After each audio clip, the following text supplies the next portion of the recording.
Jaula de oro, pendiente de un balcón, se hallaba una calandria cantando su dolor.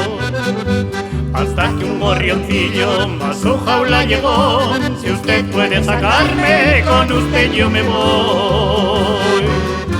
El pobre gorrioncillo de ella se enamoró, y el pobre como pudo los alambres rompió. Y la ingrata calandria, después que la sacó, tan pronto se vio libre. Voló, voló y voló.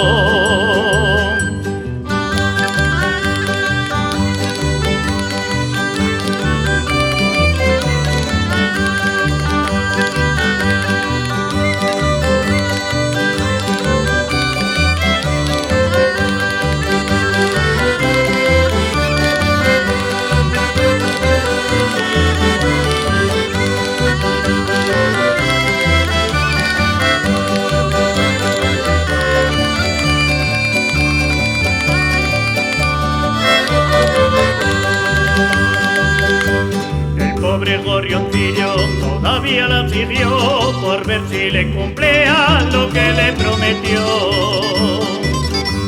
La malvada calandria esto le contestó: yo a usted no lo conozco, ni presa he sido yo. El pobre gorrioncillo de ahí se regresó, posado en un manzano, lloró, lloró y lloró. Y ahora en esa jaula, pendiente de un balcón, se encuentra el gorrioncillo cantando su pasión. ¡Maldita calandria!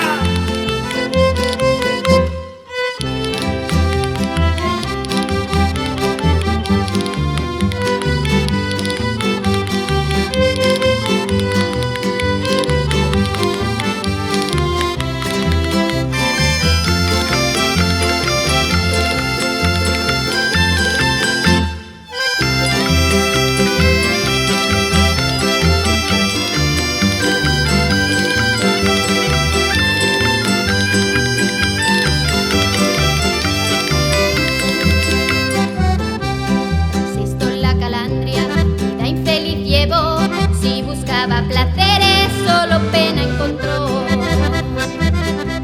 Hasta que cierto día la ingrata recordó al lindo gorrioncillo que tanto despreció. La pena la calandria no más se lo pensó, voló hacia el gorrioncillo buscando su perdón. Sobre esa jaula de oro, pendiente de un balcón, calandria y gorrioncillo cantando su amor.